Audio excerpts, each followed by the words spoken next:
Hello everyone, welcome to today's session of CTMT classes. We are discussing the third chapter, that is properties of fresh concrete. Okay, so we have completed the different stages of producing concrete structure. So these all stages we have discussed in detail.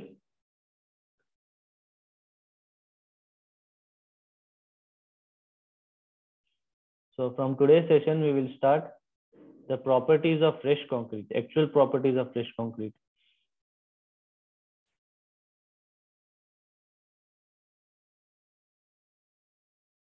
In the last class, we discussed about compaction and finishing.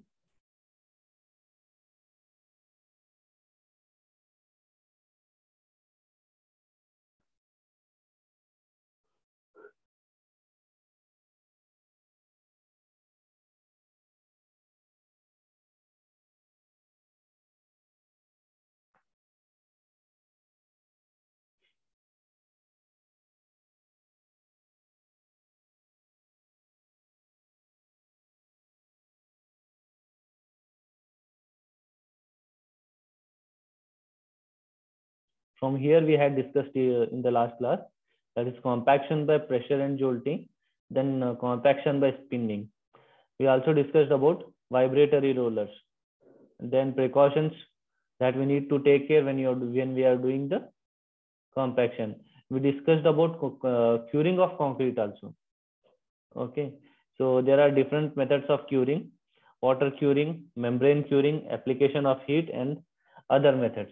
So these are the different methods of curing we have discussed. In water curing, we have 4 types: immersion, ponding, spraying, and wet covering. So these all 4 types of water curing we have discussed. Then we discussed about membrane curing. In membrane curing, we are using a plastic membrane to cover the concrete structure to avoid the evaporation of water which is given for curing. Okay, so this is done where the availability of water is very less. Then we discussed about application of heat, in which we will provide the steam to the concrete. Okay, so this type of a curing is done to get more strength in a less time. We also discussed about high pressure steam curing. This is also same as that of steam curing, but it is of higher level. So here in this, we will not spray the steam here. We will pressurize the steam on the surface of concrete. Okay, so here we will get more and more strength. The strength in 1 day can be achieved the strength of normal 28 days.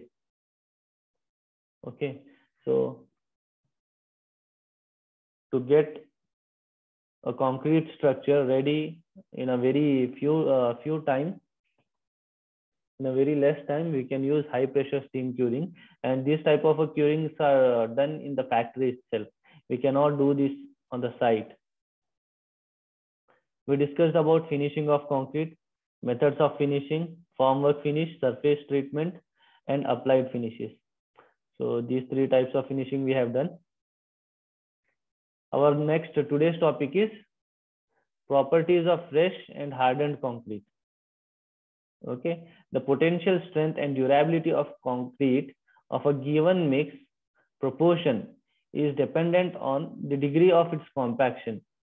Okay, so whatever the strength and durability of concrete that we are expecting, so that can be achieved only that can be achieved, or that is dependent on the degree of compaction.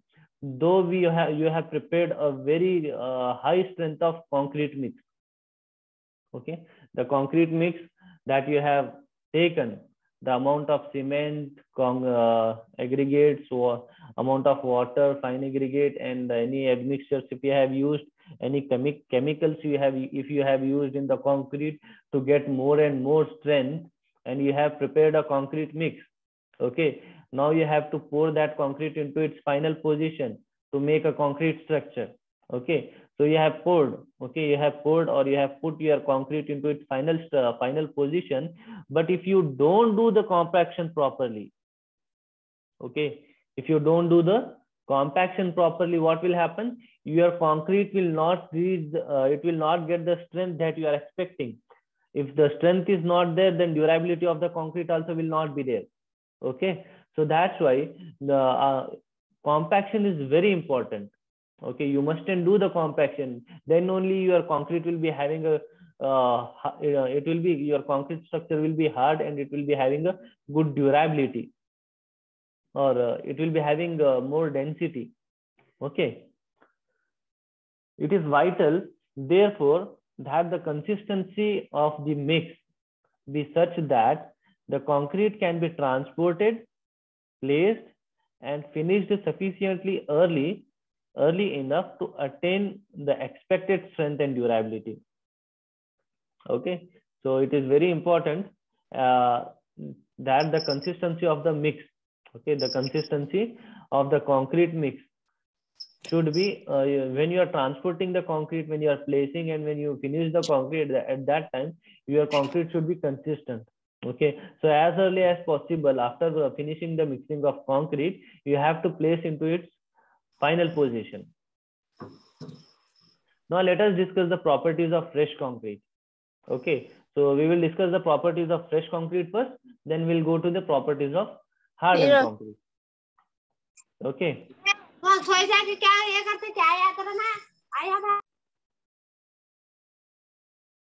Okay, properties at early ages means after preparing the concrete, what are the properties of concrete are there? So those properties we will discuss. Okay, so first is workability. So workability I have already explained you. Okay, we have I have explained you in the this one concrete lab. Okay, so with the help we have done the experiment. Okay, I have done the experiment, I have showed you in the Zoom call in your class. Okay, so that is workability. Then we have slump loss, segregation and bleeding, plastic shrinkage, time offset and temperature. Okay, so these are the properties of fresh concrete. Let us discuss these properties of fresh concrete in detail. So first one is workability. As you know, workability as I have already explained you, workability is the ability of fresh concrete. Okay, it is the ability of fresh concrete. You can call fresh concrete as plastic concrete because it is having the plasticity. You can give the concrete any shape. Okay, so whichever the shape of your mold is there, the concrete will take the shape of that mold when it becomes hard. Okay, so fresh concrete can be called as plastic concrete. Okay, so it is the ability of fresh concrete mix to fill the formwork or mold properly with the desired work or vibration and without reducing the concrete's quality. Okay, and it can also be explained as it is the easiness. Okay, it is the easiness or the ease with which your concrete can be mixed, it can be transported, placed and compacted. Okay, so workability is nothing but it is the ability of fresh concrete. Okay, it is the ability of fresh concrete or with how much easiness, or how it is like a measure of handling the concrete with easiness. Okay, it is the measure, the easiness of handling the concrete. In handling the concrete, where you will handle the concrete? While mixing the concrete, while transporting the concrete, when you are placing the concrete, when you are compacting the concrete, that is the handling of concrete. Okay, with how much easiness you can do that. So that is called as workability, and measuring the level of easiness, whether it requires more energy to do that or whether it is requiring very less energy and with very easy way. If you are handling the concrete, it means that workability is good. It is taking a lot of energy to do that, then it means workability is less. Okay okay, one of your friend is asking me to explain in Hindi also. You people had told in the last class also. Okay, I will explain you in Hindi also. Simultaneously, I'll explain in English as well as in Hindi. Okay, so workability क्या है?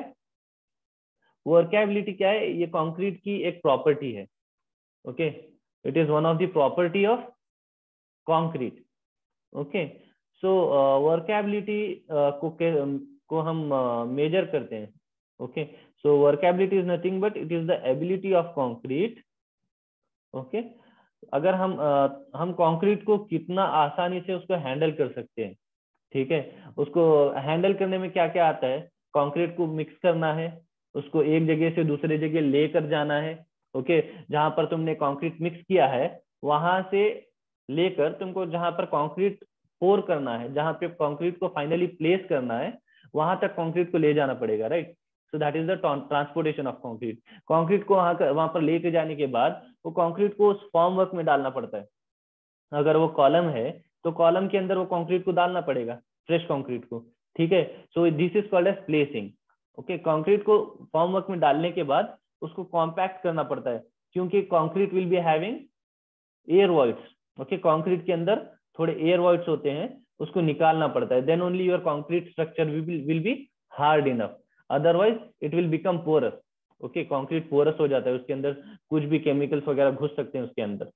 ठीक है, तो to avoid that हम क्या करते हैं, उसको कॉम्पैक्ट करते हैं. तो ये सब क्या है, कंक्रीट को हैंडल करने में आता है. ठीक है, it will come under the handling of concrete. If you are mixing the concrete, you are handling the concrete. If you are transporting the concrete, it is you are handling the concrete. Okay, so ये सब चीजों को तुम कितने आसानी से कर सकते हो. Okay, the measurement of the level of easiness is the measure of workability. Okay, हम कितने आसानी से ये कंक्रीट को हैंडल कर सकते हैं, तो वो आसानी को हम मेजर करते हैं कि इतनी आसानी है, थोड़ा मुश्किल है, उससे ज्यादा मुश्किल है. Okay, so that is called as workability. Understood? Let me see how many of you are listening. Raise your hands. 48 participants are there. So in that तुम कितने लोग सुन रहे हो मुझे मालूम होना चाहिए. If you raise the hand, I will understand that you are listening to me.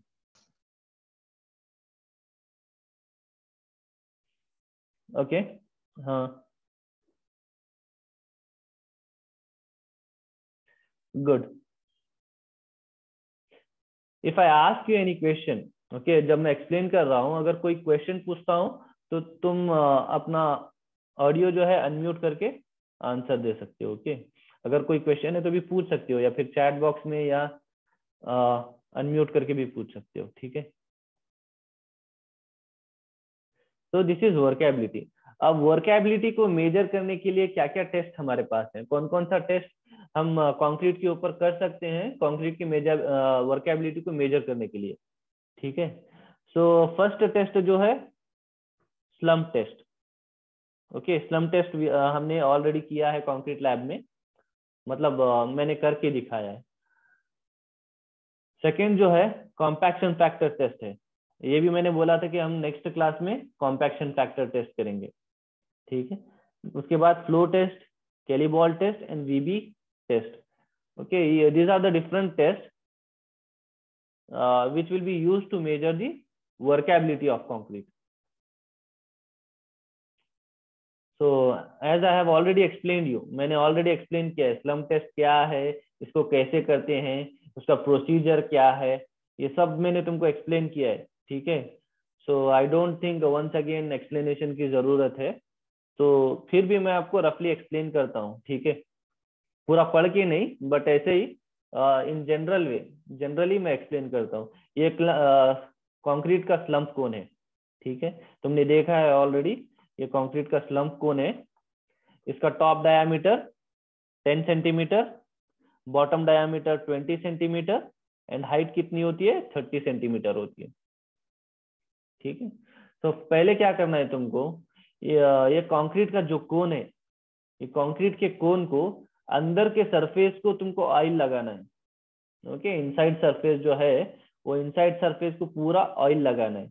Oil इसलिए लगाते हैं क्योंकि जब तुम कंक्रीट फिल करते हो स्लम्प कोन के अंदर, और फिर जब बाहर वो कोन को निकालते हो, कंक्रीट को कोन से निकालते हो, उस टाइम पे कंक्रीट जो है वो inside surface of the cone को स्टिक नहीं होना चाहिए, उसको चिपकना नहीं चाहिए। ठीक है, इसलिए हम लोग कोन के अंदर के सरफेस को जो है ऑयल लगाते हैं। पहले वो करो, ऑयल लगाना है इनसाइड सरफेस को, उसके बाद तुमको कंक्रीट प्रिपेयर करना है। ओके, कंक्रीट बनाना है। कंक्रीट तुम जो चाहे वो ग्रेड का कंक्रीट बना सकते हो। अगर M20 ग्रेड का कंक्रीट बनाना है तो उसका रेशियो क्या है, 1:1.5:3। ठीक है, अगर 1 यूनिट सीमेंट ले रहे हो तो 1.5 यूनिट सैंड लेना है और 3 यूनिट कोर्स एग्रीगेट लेना है। फॉर एग्जाम्पल, अगर मुझे 5 kg सीमेंट चाहिए, ओके 5 kg ऑफ सीमेंट है चाहिए, तो सैंड कितना होगा? Can anybody tell me? The ratio is 1:1.5:3। मैंने 5 kg सीमेंट लिया है, तो सैंड कितना लेना है?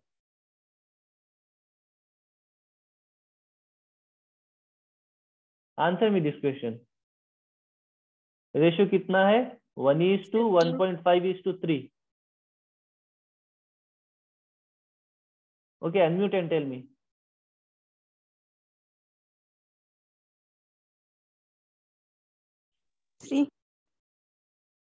3 नहीं, 9.5 9.5 7.5 7.5 good. What's your name? Chaitrali Kulkarni. Chaitrali. Okay, correct answer. See here, I told you the quantity of cement is 5 kg.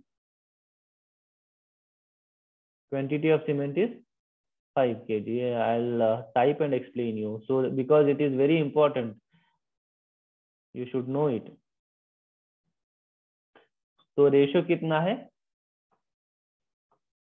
1:1.5:3 है। ओके, तो इसमें 1 क्या है पहले? It means cement is to sand is to coarse aggregate. Okay, so 1 unit क्या है? Cement है। 1.5 unit जो है सैंड है, और 3 यूनिट जो है कोर्स एग्रीगेट है। अब जो सीमेंट की क्वांटिटी है, मैंने 5 kg लिए है, 5 kg। ठीक है, अब 5 kg सीमेंट है तो सैंड कितना होगा? 5 into 1.5, right? 5 into 1.5, so how much we'll get? 7.5 right, 7.5। तो 7.5 क्या हो गया हमारा? Sand. 5:7.5. Now tell me the quantity of coarse aggregate. 8 8? yes 15. 15. yes sir 15 Right. So the quantity of coarse aggregate will be 15 kg.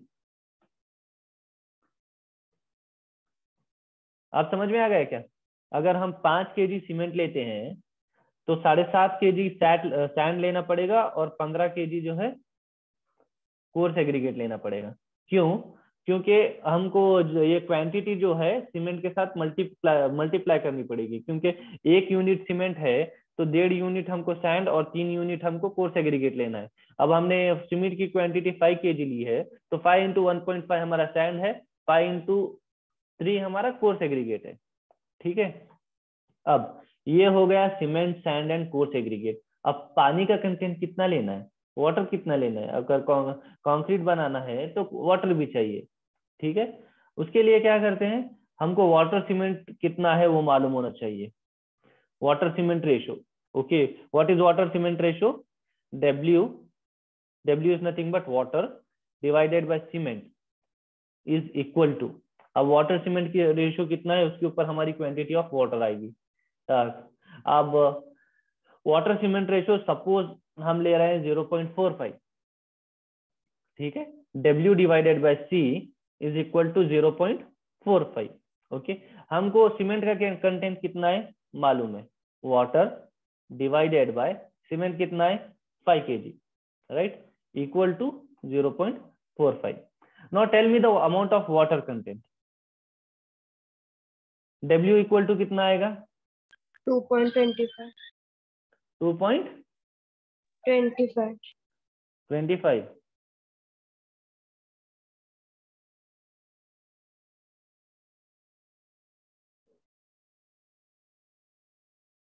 2.25. Decimal के बाद के जो भी नंबर्स है, ओके, 2 पॉइंट, डेसिमल के बाद के जो भी नंबर्स आते हैं उसको तुमको हर डिजिट अलग अलग बोलना पड़ता है, ये रूल है मैथमेटिक्स का। Okay, 5.25 you can not say, you should say it as 2.25. right. Okay, you have to say it in single digit, 2.25. Okay, तो ये हमारा क्या हो गया? क्वांटिटी ऑफ वाटर हो गया। ठीक है, अब तुमको क्या क्या लेना है? 5 kg सीमेंट लेना है, 7.5 kg सैंड लेना है, 15 kg कोर्स एग्रीगेट लेना है, और वाटर कंटेंट कितना लेना है? 2.25 litre. 2.25 is nothing but 2.25 litre. Okay, so ये क्वांटिटी तुमको लेना है, ये क्वांटिटी लेके तुमको कंक्रीट प्रिपेयर करना है। ठीक है, कंक्रीट प्रिपेयर करने के बाद ये जो कोन है कंक्रीट का, स्लम कोन, ये स्लम कोन को उसके बेस पे रखना है। ऑलरेडी तुमने ऑयल लगाया है, इसको अंदर से ऑयल लगाया हुआ है। फिर आप क्या करना है, उसको उसके बेस पे रखना है, रख के ये जो कंक्रीट प्रिपेयर किया है वो कंक्रीट को इस स्लम कोन में डालना है। ठीक है, कैसे डालना है? पहले तुमको 1/3 हाइट डालना है। टोटल हाइट कितना है? 30 सेंटीमीटर। तुमको 3 लेयर्स में डालना है। ओके, 3 लेयर्स में डालना है, मतलब कितना होगी फर्स्ट लेयर की हाइट? 10 सेंटीमीटर। टोटल हाइट कितना है? 30 सेंटीमीटर है, तो 3 लेयर में डालना है। तो एक layer 10 centimetre, second layer 10 centimetre, third layer 10 centimetre, total 30 centimetre 3 layer में डालना है। ठीक है, तो पहले 10 सेंटीमीटर डालो, फिर कंक्रीट डालो, उसके बाद जो है तुमको इसको कॉम्पैक्ट करना है। Compaction is very important. Okay, तो एक टैंपिंग रॉड है। Okay, tamping rod you have seen, so this tamping rod is having a diameter of 16 mm and length of 60 centimeter or 61 centimeter। ठीक है, ये लेके ये कंक्रीट के अंदर वो रॉड को अंदर मारना है। ओके, सो ऐसे कॉम्पैक्ट करना है अप एंड डाउन। ये कितनी बार करना है? 25 टाइम्स। 25 टाइम्स ये टैंपिंग रॉड से तुमको कॉम्पैक्ट करना है। ठीक है, 25 टाइम्स और 25 ब्लोज होने के बाद फिर second layer, next layer of the concrete. Now it is 20 centimeter.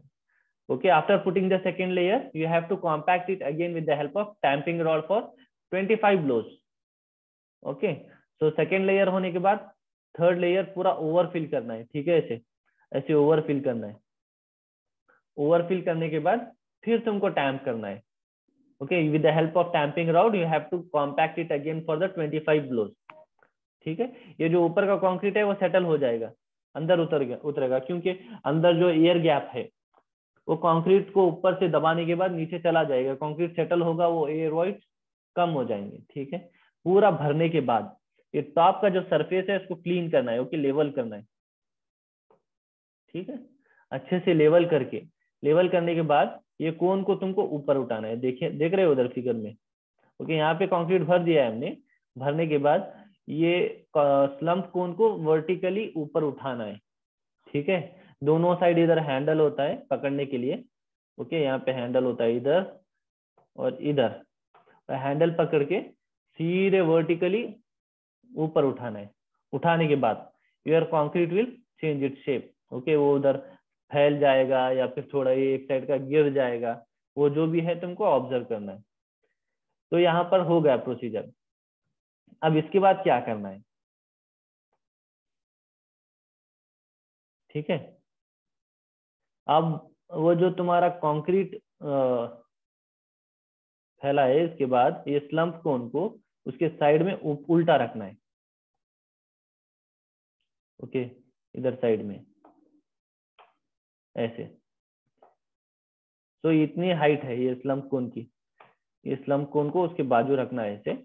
यहाँ पे in the dotted line you can see that is the height of slump cone. Okay, total 30 centimetre. ये कितना है? ये 30 सेंटीमीटर। हियर टू हियर ये कितना है? 30 centimetre है। ठीक है, अब ये इतना फैल गया है, कंक्रीट गिर गया है, तो अब ये टॉप 30 सेंटीमीटर से ये टोटल हाइट कितनी है, ये तुमको मेजर करना पड़ेगा। So this measurement is nothing but your slump value. ये क्या है? स्लम्प वैल्यू है। Understood? So this is the value of slump.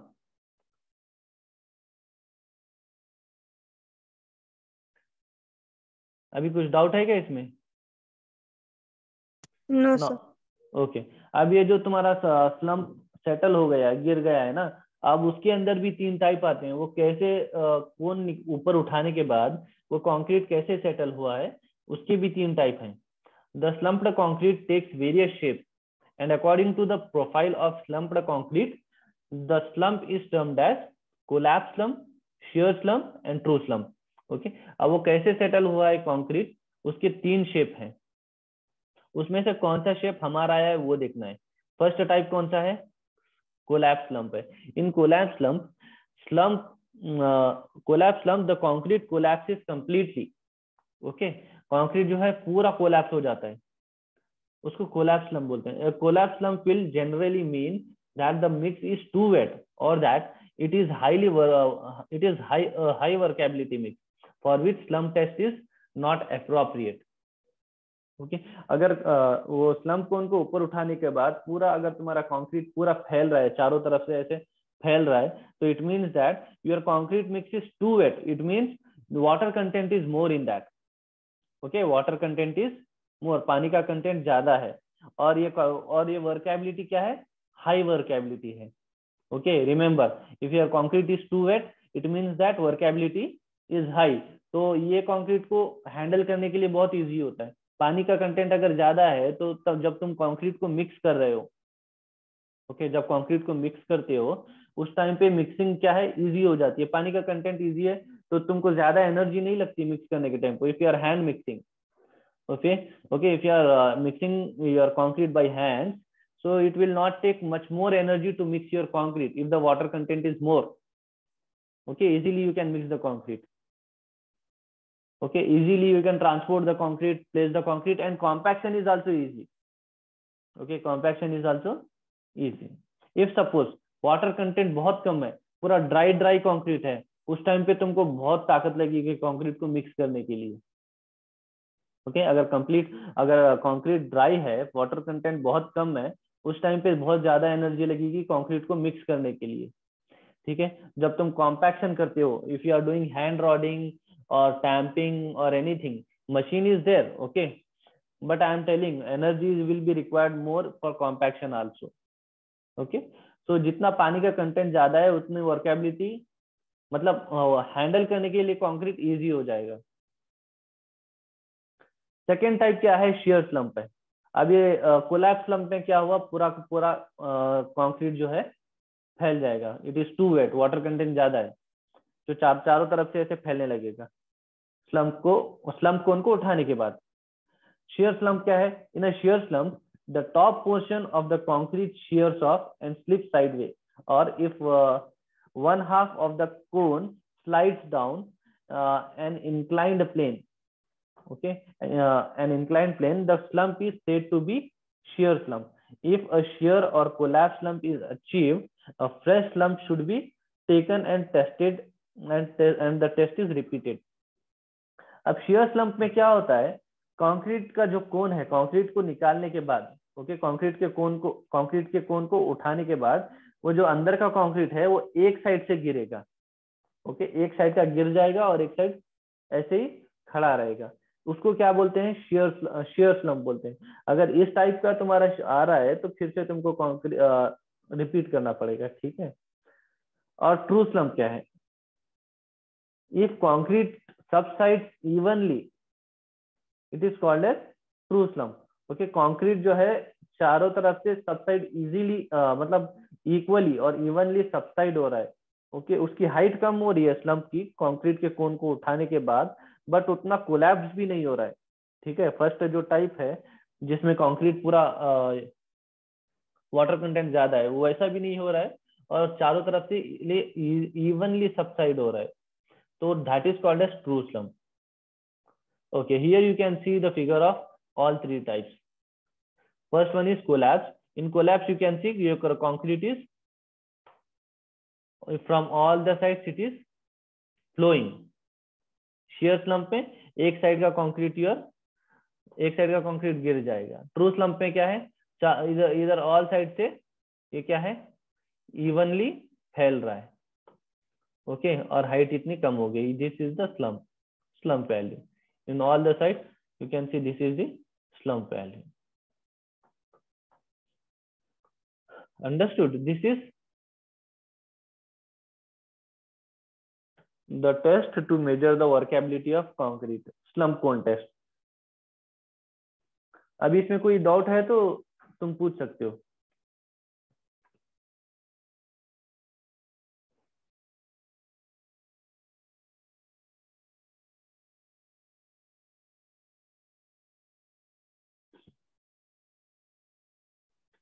Otherwise, I will move on to the next test. Sir सगळ्यात गुड स्लम्प कोणतं असतं? True slump का? True slump का? True slump सगळ्यात बेटर असतं ना? हाँ, true slump is the better slump. Okay sir. And one more thing, true slump is a better slump for normal construction. Then, but depending on the type of construction, other different workabilities of concrete will be required. Okay, so this is also you keep in mind. True slump is good, okay, for a normal type of construction.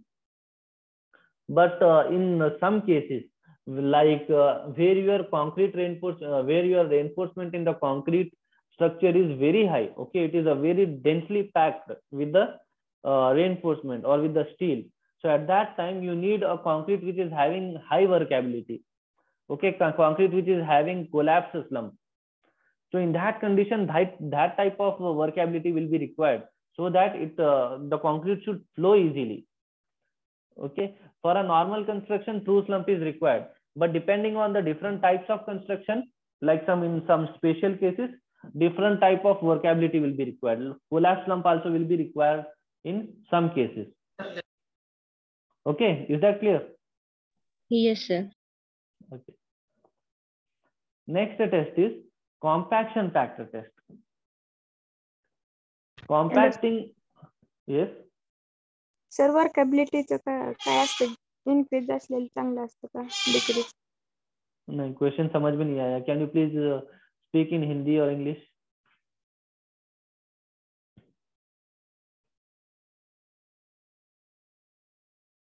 Sir workability explain करा की थोडं. Workability, yes. Okay. तो workability क्या है? Workability is the measure of easiness of handling the concrete. Workability क्या है? Workability concrete की एक प्रॉपर्टी है. Okay, it is one of the property of concrete and it is the ability of concrete. Ability मतलब मालूम है ना, ability तो कौन कितना, किसके पास कितनी एबिलिटी है, वी कैन मेजर, राइट, कौन कितना एबल है, और capacity. Okay, so it workability is the ability of concrete to measure the easiness to handle the concrete. Okay, concrete को हम कितना easily handle कर सकते हैं उसको वर्कॅबिलिटी बोलते हैं. उसको मेजर करने के लिए टेस्ट भी है कि कंक्रीट को कितना इजीली हम हैंडल कर सकते हैं. बहुत इजीली हैंडल कर सकते हैं या फिर डिफिकल्ट हो रहा है हैंडल करने में, राइट. सो वो जो मेजर करते हैं वो उसके लिए टेस्ट है ये. That is we have discussed just now. Slump cone test, compaction factor test, and other tests that will come in the coming slide. So in general, workability क्या है? Workability is the ability of concrete with which with how much easiness you can handle the concrete. It is the ability of concrete. Okay, workability is the ability of concrete to measure its easiness of handling. To measure its easiness of handling. Understood? Handling में क्या क्या आता है? Mixing, transportation, placing, compaction. Okay, ये सब handling of concrete में आता है। समझ में आया क्या?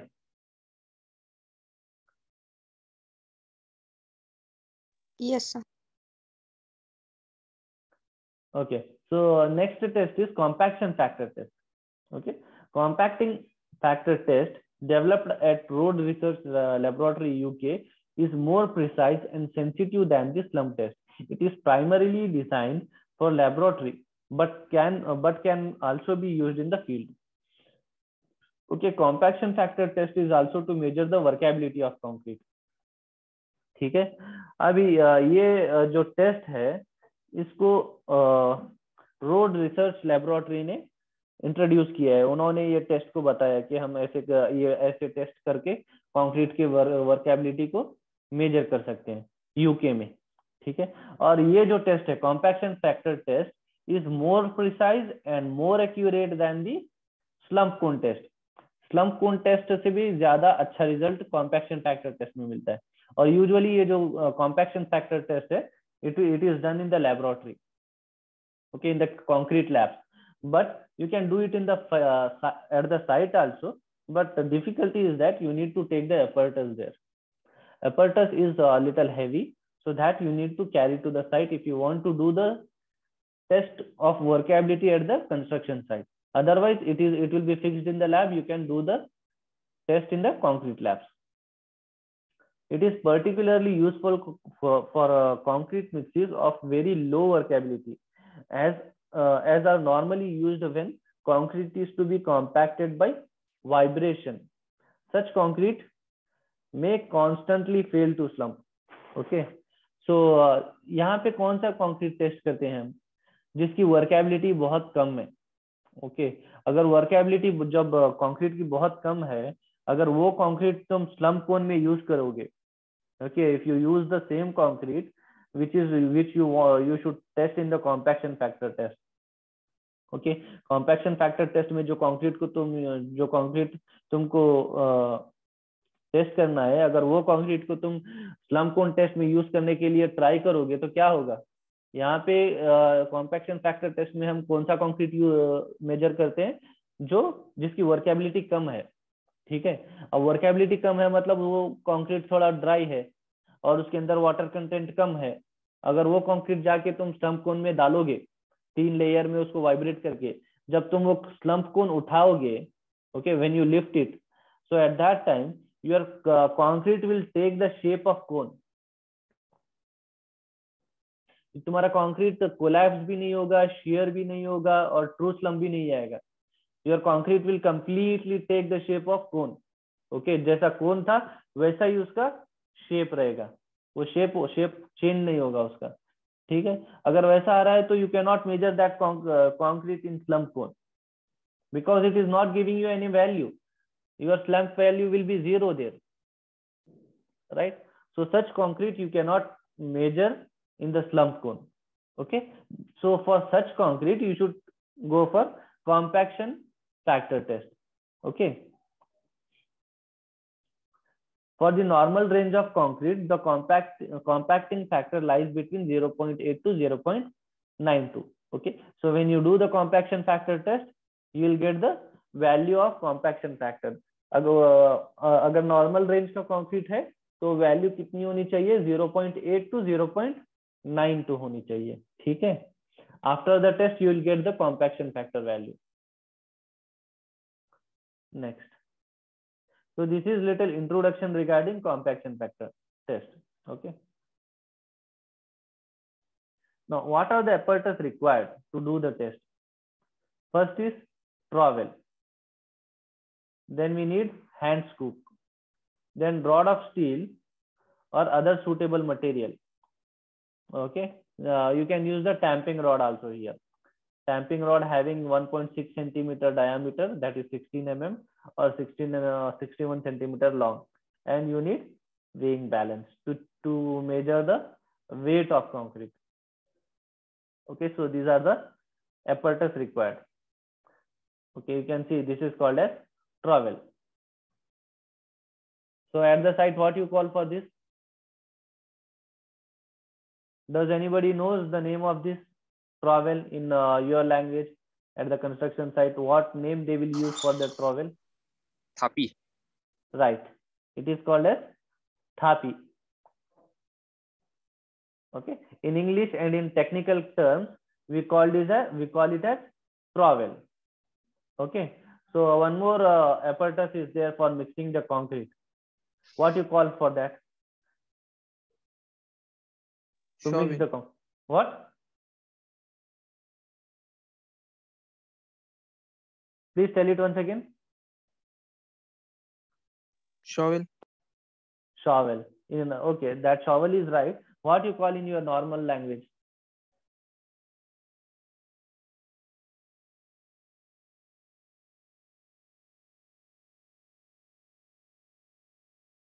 What you call it in the site? What is the name of shovel at the site?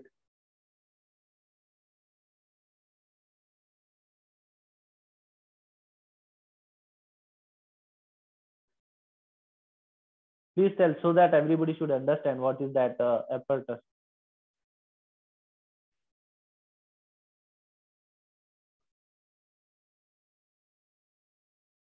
Faudi. Yes. We call it Faude or Fauda. Okay, whatever. To make you understand, I'm telling you. Okay. So that is used for mixing. Okay. So here these are the apparatus that we need: tamping rod, trowel, and this is the apparatus of compaction factor test. Okay. So this is the apparatus. Okay. So here we are having two hoppers. This is called as top hopper. It is called as top hopper, and it is called as bottom hopper. And here at the bottom we are having the cylinder. Okay. So when I did that slump cone test, at that time I showed you this apparatus also in the concrete lab. How many of you remember? Please raise your hands if you remember this apparatus when I showed you in the concrete lab.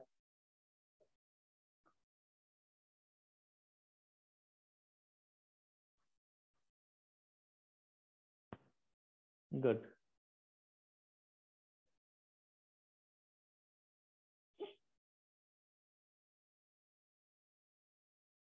Okay. So ये top hopper और bottom hopper को जो है नीचे at the bottom side trap door होता है. Okay, here you can see they have zoomed and showed you here. This is called as trap door. Okay. So remember the apparatus. I will explain you the procedure now.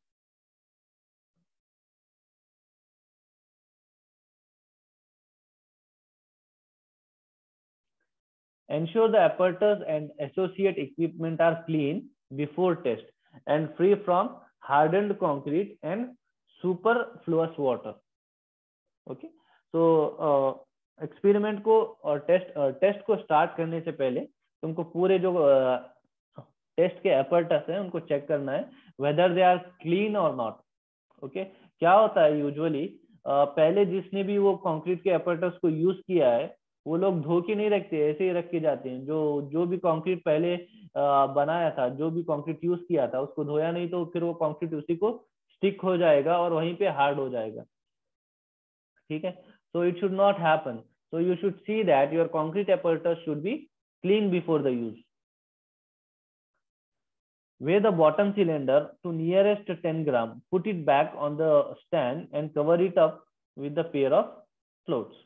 Okay. तो ये जो cylinder है, ठीक है, ये cylinder को test start करने से पहले इसका वेट लेना है. वेट लेके देखना है कि कितने केजी का है. ठीक है. This is the first step. Take the weight of cylinder. फिर नोट डाउन कर दो कि कितना केजी, 1 केजी का है, 2 केजी का है, जितना भी उसका वेट आता है वो वेट को नोट डाउन करना है.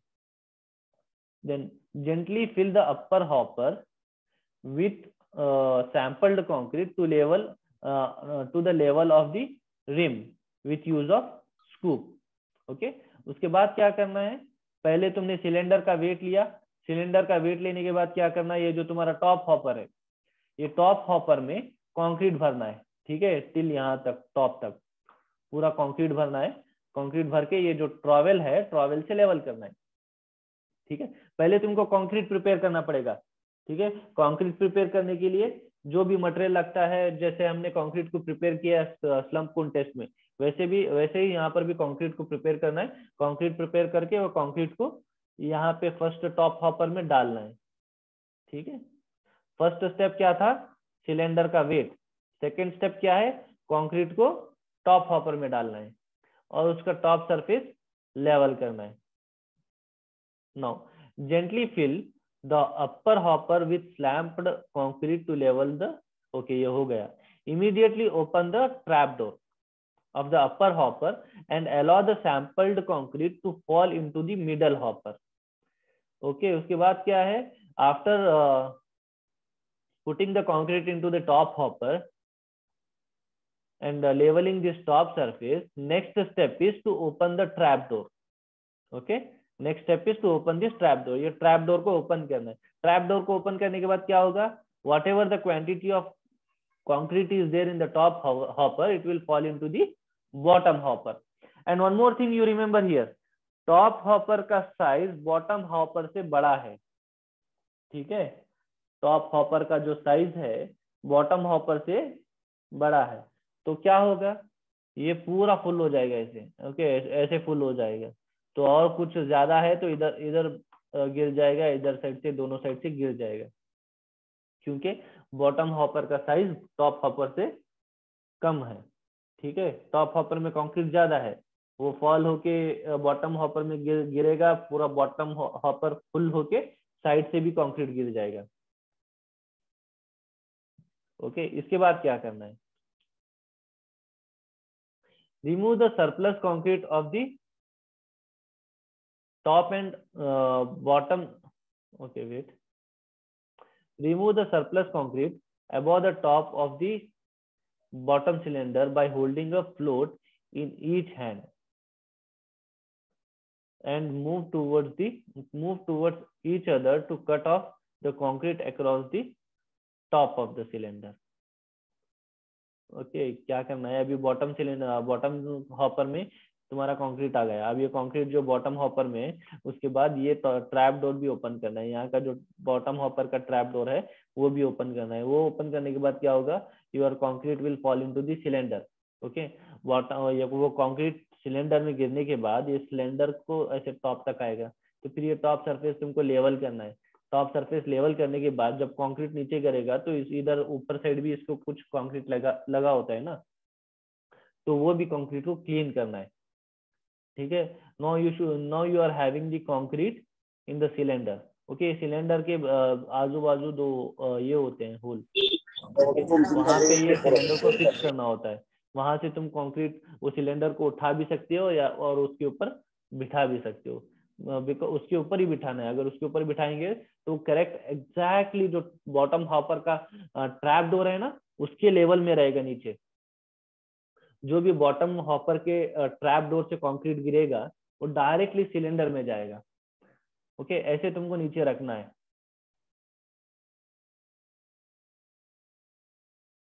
ठीक है, अब इतना हो गया। उसके बाद ओके, ये मैंने बोल दिया तुमको। Wipe clean outside of the cylinder of concrete and weigh to the nearest of 10 gram. अब क्या करना है, वो सिलेंडर के अंदर जो कंक्रीट है वो पूरा सिलेंडर उठा के लेके जाके उसका वेट देखना है कि कितने केजी का है। ओके, एक्यूरेसी क्या है, 10 ग्राम है।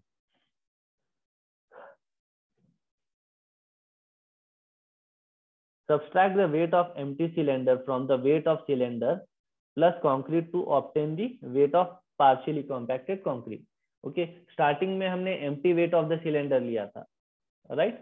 अब वो वैल्यू को ये वैल्यू में माइनस करना है। ये वैल्यू में माइनस करेंगे तो क्या मिलेगा, पार्शियली कॉम्पैक्टेड कंक्रीट का वेट मिलेगा। ओके, अब ये जो कंक्रीट है सिलेंडर के अंदर, that concrete is partially compacted. Okay, why it is partially compacted? Because the concrete has fall by its own weight.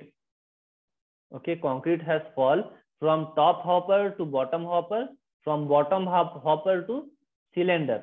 ठीक है, टॉप हॉपर से बॉटम हॉपर में आया कंक्रीट, बॉटम हॉपर से सिलेंडर में कंक्रीट आया। कैसे आया? By its own weight, by because of free fall, right, because of free fall from some height. तो दैट्स व्हाई ये कंक्रीट क्या है? पार्शियली कॉम्पैक्टेड कंक्रीट है। अब हमको weight of partially compacted concrete मालूम है। इसके बाद क्या करना है? Remove the concrete from the cylinder and refill with sampled concrete in layers. Okay, अभी जो पार्शियली कॉम्पैक्टेड कंक्रीट सिलेंडर के अंदर है वो पूरा कंक्रीट निकालना है बाहर। ओके, सिलेंडर से वो कंक्रीट को बाहर निकालना है। बाहर निकालने के बाद compact each layer thoroughly with the standard compacting bar to achieve full compaction.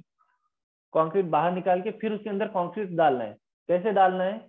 जैसे कॉम्पैक्ट स्लम्प कोन टेस्ट में डाला था, 3 लेयर में डालना है। पहले 1/3 लेयर डालो, फिर टैंपिंग रॉड से 25 टाइम्स उसको कॉम्पैक्ट करो, फिर सेकेंड लेयर, फिर 25 ब्लोज, फिर third layer till the top, फिर 25 ब्लोज। ओके, अब ये जो कंक्रीट सिलेंडर के अंदर है ये फुल्ली कॉम्पैक्टेड है। ओके, हमने इसको टैंपिंग रॉड से मार मार के कॉम्पैक्ट किया है। ठीक है, तो ये कंक्रीट जो है फुल्ली कॉम्पैक्टेड है। पहले जो कंक्रीट हमको टेस्ट से मिला था वो पार्शियली कॉम्पैक्टेड, क्योंकि पार्शियली कॉम्पैक्टेड है क्योंकि it was compacted bye its own wait.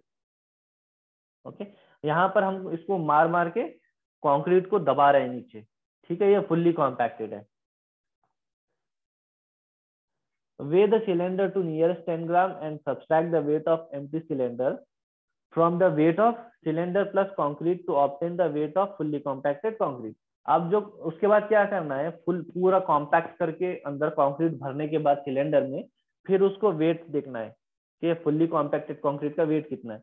Okay, वो सिलेंडर का वेट आने के बाद जो हमारा स्टार्टिंग में एम्प्टी सिलेंडर का वेट था वो वेट को ये कंक्रीट के वेट से सिलेंडर प्लस कंक्रीट है यहाँ पे, राइट, सिलेंडर प्लस कंक्रीट है, फिर इसके अंदर सिलेंडर का वेट माइनस करेंगे तो यहाँ पर हमको फुल्ली कॉम्पैक्टेड कंक्रीट का वेट मिलेगा।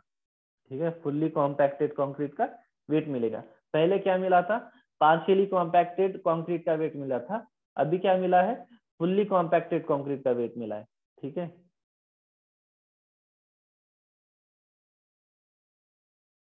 ना यहाँ पर तुम्हारा टेबलर कॉलम है। There is a formula, compaction factor मालूम करने के लिए फॉर्मूला है। What is that formula? Weight of partially compacted concrete divided by weight of fully compacted concrete. Put the value in this formula and you will get to know the compaction factor value. Now, अब तुम्हारी compaction factor की value कितनी आई है? Okay, partially compacted concrete का weight divided by fully compacted concrete का weight. You will get a value. Okay, if that value is 0.78,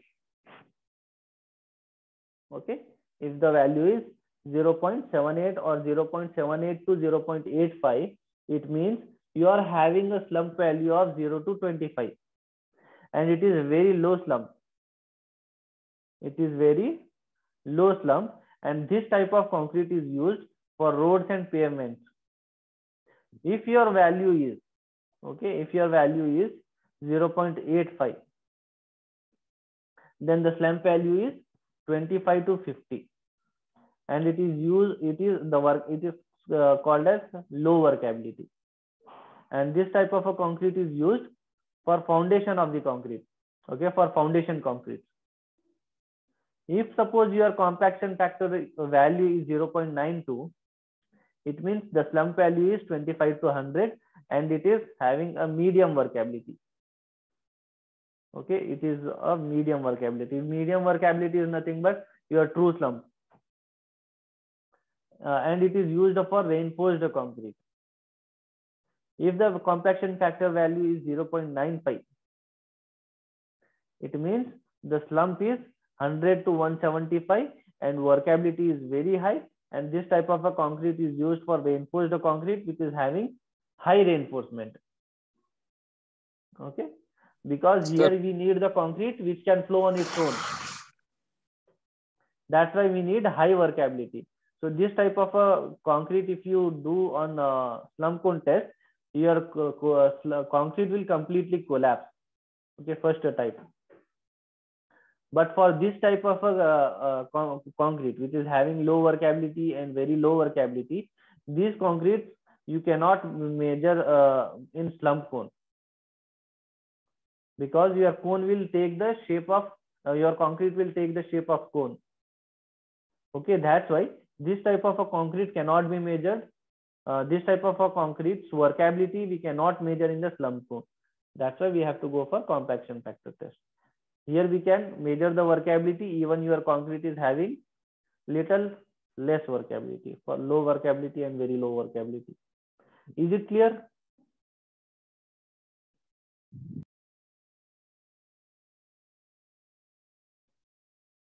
Is there anyone having any kind of a doubt?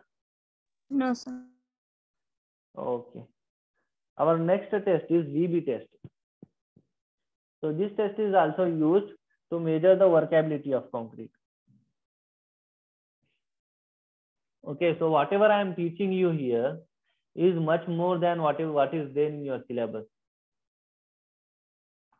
Okay, in your syllabus they have asked for test to measure the workability. 3 tests are enough: slump cone test, compaction factor test, and VB test. I have mentioned other tests also which are required, but in the explanation I have given only 3 tests. So these remaining tests,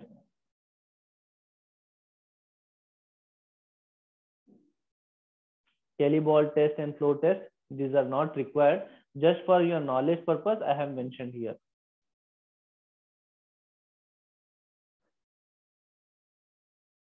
Okay, next is VB test. So this is also there in our concrete lab. Okay, so this apparatus is also available in our concrete lab. So you can, when you come, you can do it. So definition, it is based on measuring the time, called as VB time. Okay, it is called as VB time, needed to transfer the shape of concrete mix from a frustum cone to a cylinder.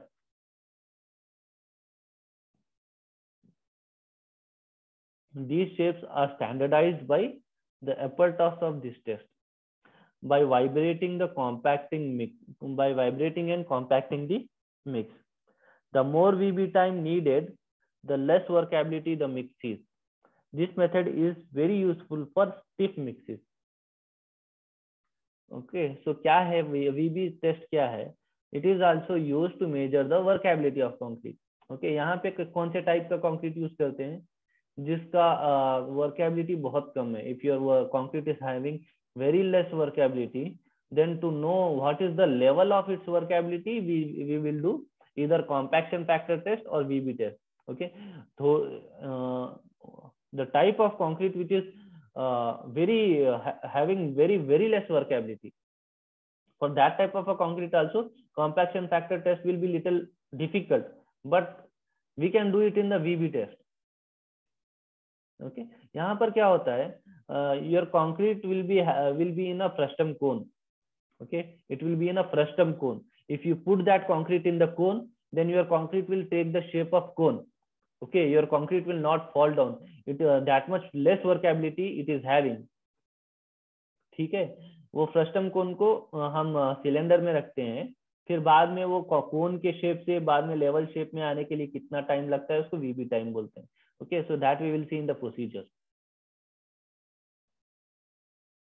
So this definition you will understand it better after knowing the procedure. Okay, now also you might have understood, but I'll come back again and explain you. So what are the apparatus required? A cylindrical container with a diameter of 240 mm and height of 200 mm. Okay, एक हमको क्या चाहिए? Cylindrical container चाहिए. Okay, एक cylinder चाहिए, उसका diameter कितना होना चाहिए? 240 mm and height 200 mm. उसके बाद एक mold चाहिए, the same mold used in the slump test. Okay, slump test का जो slump cone है वो slump cone हमको चाहिए. यहाँ पर भी वो slump cone का slump cone यूज होगा.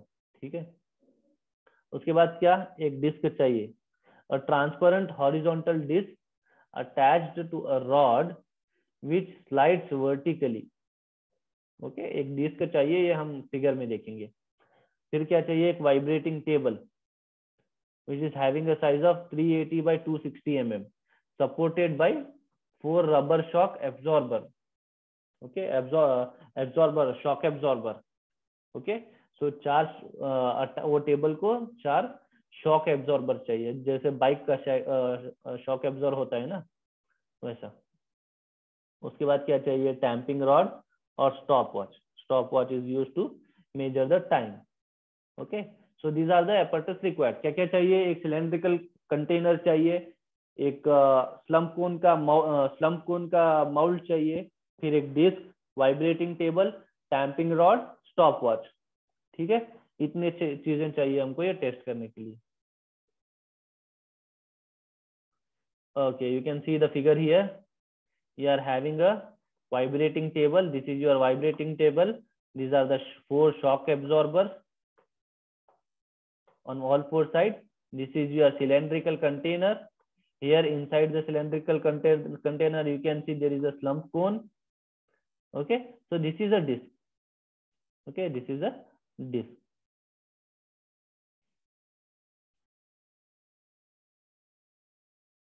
I'll make it very simple and explain you. Okay, so slump cone is here, you can see. So this is the slump cone.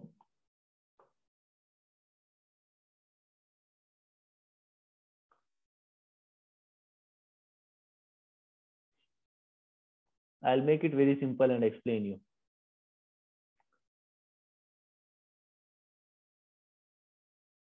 Okay, in the figure itself I will explain you here. हमको क्या करना है, instead of reading and explaining the procedure it will take much more time. Okay, we are just in vocabulary only, almost 1 hour is over. Okay, more than hour is over and we are still in vocabulary. So I will explain you in a general procedure. You read the procedure later, I will give you the notes, the same procedure will be there. Okay, so ये है क्या है, हमारा vibrating table है। Vibrating table के ऊपर हमको ये सिलेंडर रखना है। ओके, ये सिलेंडर रखना है, सिलेंडर के अंदर ये कोन रखना है।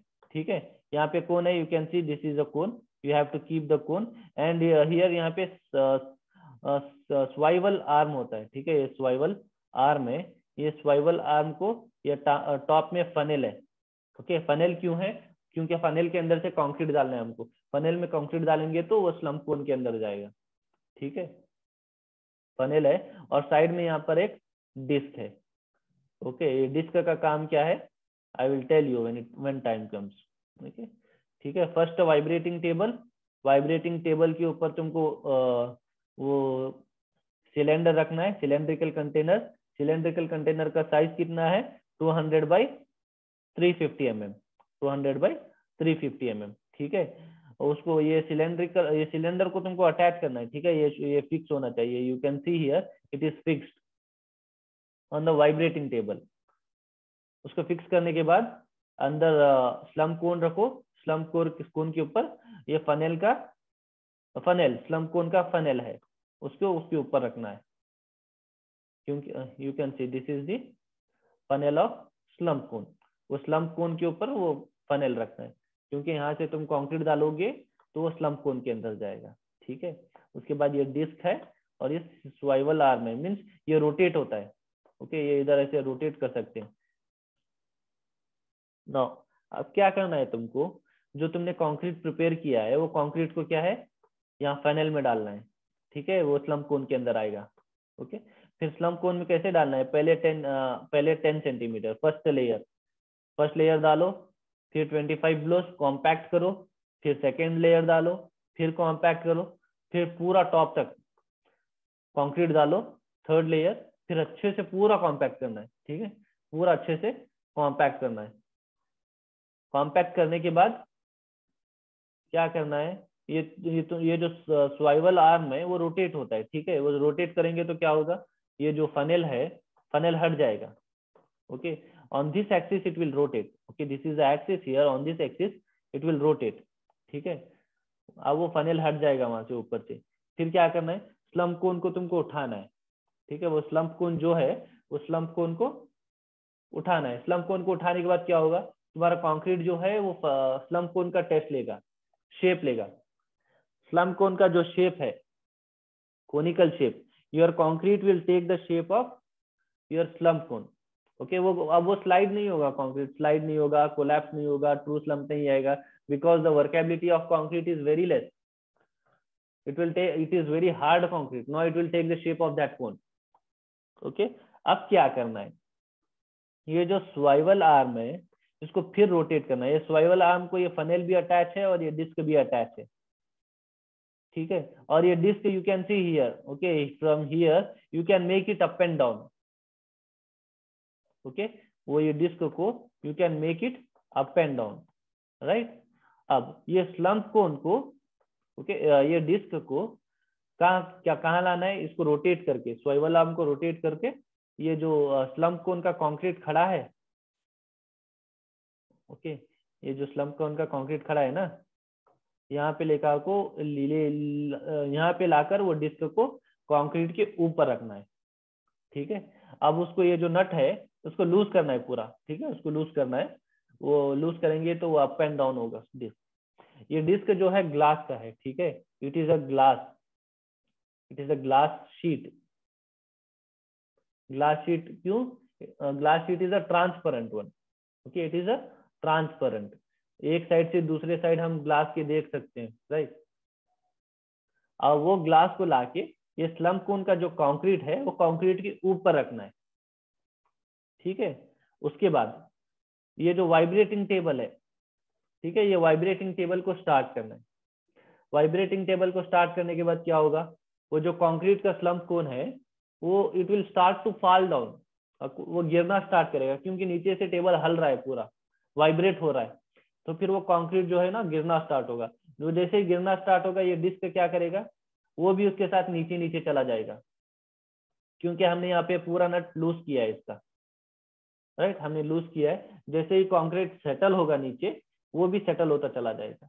और जितना कंक्रीट का सरफेस वो डिस्क को अटैच है, वो ग्लास के डिस्क को कांटेक्ट में है, उतना you can C from the top, you can not see it the bottom portion, only concrete will be visible.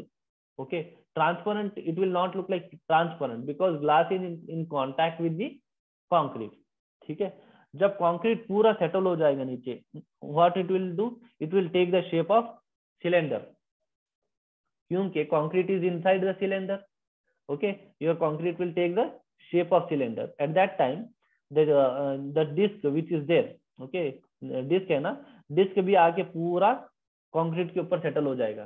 तुमको कब तक वाइब्रेटिंग टेबल चालू रखना है, जब तक डिस्क का जो डिस्क है ग्लास का वो ट्रांसपेरेंट नहीं दिखना चाहिए तुमको, वो पूरा कंक्रीट जो है ना वो ग्लास को अटैच होना चाहिए, ठीक है, कहीं भी एयर बबल्स नहीं दिखना चाहिए फुल्ली। जब ग्लास कंक्रीट को टच होता है पूरा सिलेंडर के शेप में आके, तब तक वाइब्रेटिंग टेबल चालू रखना है, ओके। जब तुम वाइब्रेटिंग टेबल स्टार्ट कर रहे हो, okay, जब when you are starting the vibrating table, when you are switching on the vibrating table, at that time you have to start the stopwatch, because you should measure the time here, okay, time you are measuring here. So when you are starting the vibrating table, at that time you have to start the stopwatch. Then you have to see that जो disc है, okay, वो disc जब concrete के ऊपर पूरा settle होता है, and when your concrete is taking the shape of cylinder and disc is now it is not looking transparent, okay, now it is completely in contact with concrete, till that time your vibrating table should be on, and till that time you should be measuring the time, okay। जब glass disc के complete concrete contact में आता है तब तुमको वो stop watch stop करना पड़ेगा, ठीक है। So how much time you are taken here? The moment when you are starting the vibrating table, at that time you have to start the stopwatch, okay, 1 second, 2 second, 3 second, okay, 1 minute, like that. जब glass disc के complete contact में concrete आता है, at that time you have to stop the stopwatch. फिर तुमको देखना है कि कितना टाइम लगा। वो कंक्रीट का जब कोन था पहले, okay, it was in a shape of cone, right, वो शेप से पूरा सिलेंडर के शेप तक आने के लिए कंक्रीट को कितना टाइम लगा, वो टाइम हमने यहाँ पे मेजर किया है। अगर कंक्रीट बहुत हार्ड है तो टाइम ज्यादा लगेगा। अगर कंक्रीट में कुछ पतला पतला कंक्रीट है, मतलब it is having little water content, but still though it is hard, but still if it is having some workability, then थोड़े से टाइम में वो पूरा कंक्रीट सेटल हो जाएगा। अगर कंक्रीट बहुत हार्ड है तो ज्यादा टाइम लगेगा। ठीक है, तो हमने यहाँ पे क्या किया, कंक्रीट को सेटल होने के लिए कितना टाइम लगा, that time we have measured here, so that time is called as VB time. Okay, so that time is called as VB time. Understood? Okay, so वो टाइम के ऊपर we can get to know what is the workability of concrete. If time taken is much more, then the workability is very less. If time taken is less, then the workability is more. Okay, workability ज्यादा है तो concrete जल्दी settle हो जाएगा ना, तो workability ज्यादा है। अगर time taken is more, then workability is less. It is vice versa. Okay, it is inversely proportional. Our next topic is, so here this completes the workability of concrete. Next is segregation in concrete. After that we have bleeding in concrete, then temperature effect on concrete, admixtures, and this completes your chapter. Okay, still these many topics are remaining. So these I will complete in the tomorrow's class. Okay, I will complete this chapter in tomorrow's class because workability has taken much more time. मैं समझा था जल्दी हो जाएगा. As I am explaining both in Hindi and English, so it is taking more time. Now I'll take your attendance and I will leave you people.